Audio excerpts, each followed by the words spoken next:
Now, Terrence is doing something else. Terrence is saying that like mathematics and big physics and all sorts of things are trying to suppress his knowledge because it provides infinite energy and all sorts of other things. Well, we actually already have an infinite energy source at NASA Langley Research Center, which is where they used to train, you know, when they landed on the moon, they had to practice in like 0G, you know, but they couldn't get 0G, almost 0G or 1/3 G on Earth, right? So they built this enormous contraption at NASA Langley. I got to see it.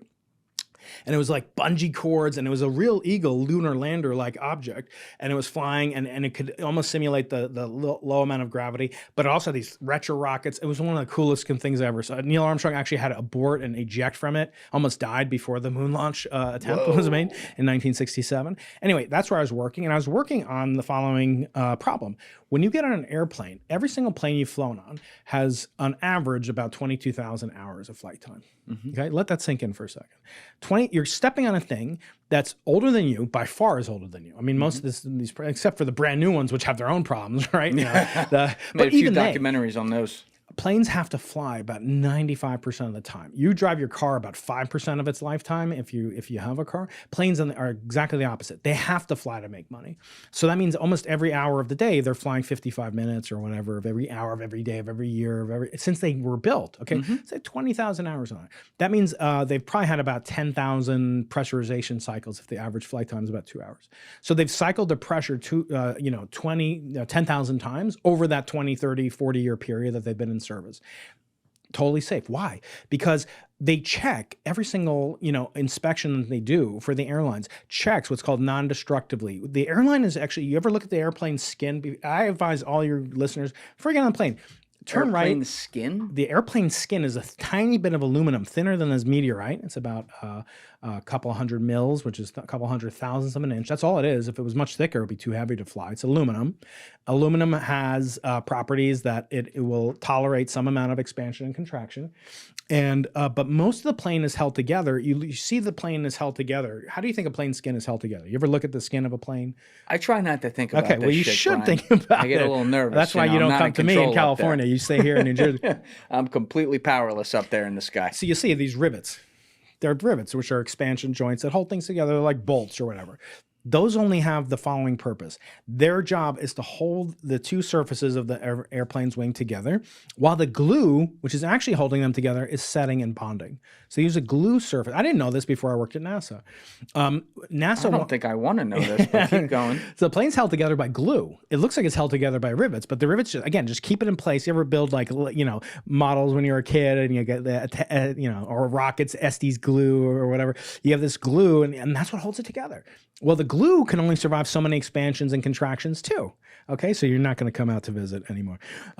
Yeah, I mean, when I lived in Italy and we'd take the flight from like Rome to Sicily, I swear to God, there was fucking duct tape on the wings. This is sounding a lot like that. That was scary. That's because they don't have NASA, right? Well, they do have NASA. They have a NASA. They have a NASA. There's a spicy logo. They actually call the logo the meatball. So that's all right. Watch it. So no, they do. They call it the meatball. So that skin, so they have to have a way of inspecting it. But how do you inspect something that's glued together to make sure the glue hasn't broken apart? That's a physics problem. How do you inspect two surfaces that are laminated together? They're held by bolts. You can look at the bolts, but they don't tell you what's really doing the tensile, the strength that's holding it together is the glue. So we invented this type of what's called non-destructive evaluation, NDE, that use thermal imaging, ultrasonic imaging. Right. So you don't have to take it apart to see inside. It's like an X-ray for the plane, but you can't shoot up a giant X-ray machine on every single airplane surface. But you can scan it with a laser or with a thermal imaging sensor.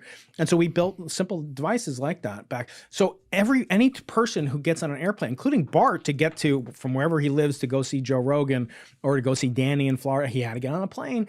He's trusting his life to the very organization he's trying to discredit. You see the hypocrisy. Oh, that's interesting. And so for that reason, amongst many, I don't think it is worth debating every single person who wants to criticize. Now, Terrence is doing something else. Terrence is saying that like mathematics and big physics and all sorts of things are trying to suppress his knowledge because it provides infinite energy and all sorts of other things. Well, we actually already have an infinite energy source called the sun. It floats up every day above us. It doesn't charge money. It doesn't go on vacations. It doesn't quit or call in sick.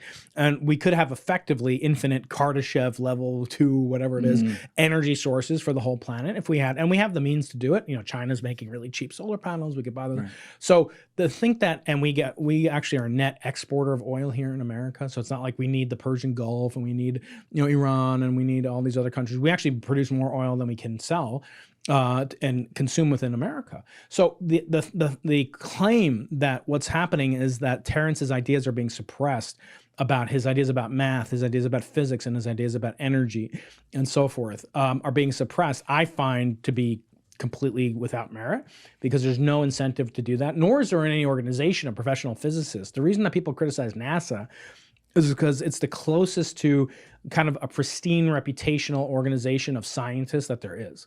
Candace Owens being completely unscientific, and it shows when she uses things like Wi-Fi to say how bad science is and how bad the inventions out of NASA were that actually literally are giving her the mouthpiece that she has to speak ill about NASA. I mean, it's on many different levels. It's probably like a badge of honor to be criticized by her lately. But to say things like these things, it was impossible to get to the moon because you had to go through the Van Allen belt. It's such preposterous nonsense. And yet, I did this reaction video to Bart Sibrel, and people are like, "Oh, Bart crushes you," and Bart's nose. People want to believe that there's a vast conspiracy of a cabal of people manipulating and kind of oppressing them as a way to explain their own tawdry failures in their own lives. So there's a few important things we should talk about here. Number one, when it comes to the fact that something like the moon itself is now being questioned as a conspiracy, it's a part of, and I understand this psychologically, it's a part of a throwing the baby out with the bathwater phenomenon in society, because you had quote unquote experts, and I'm using that as the broadest term here, right? Really kind of fuck people over in the pandemic, and people realized that some of the very things that they were suppressed for saying ended up being true. Not everything, but a lot of things were. Mm-hmm. So now everyone that's an expert has a degree from insert university here and is in insert industry here is now no longer trustable. I think there's a lot of truth in the mindset of like even Joe Rogan. I don't know Joe Rogan. I've never talked with him, but when he has that bit where he's like, before the pandemic, I would have told you that, vaccines were the greatest thing ever invented. After the pandemic, I'd tell you it's all fucked and we didn't go to the moon. I think there's some feeling there of legit reaction, anger in his part. This is a guy who's made his career talking to all different types of people felt like he was duped and then was attacked for being right on a lot of things too. So I get that. And so now it's opened up the door for people like Bart Sibrel to come in and make these claims. Thank you guys for checking out this clip. If you haven't already subscribed, please subscribe and hit the like button on this video. It is a huge, huge help. And if you'd like to check out this clip's full podcast episode, that link is in the description below or right here. And finally, you can follow me on Instagram and X by using the links in my description below.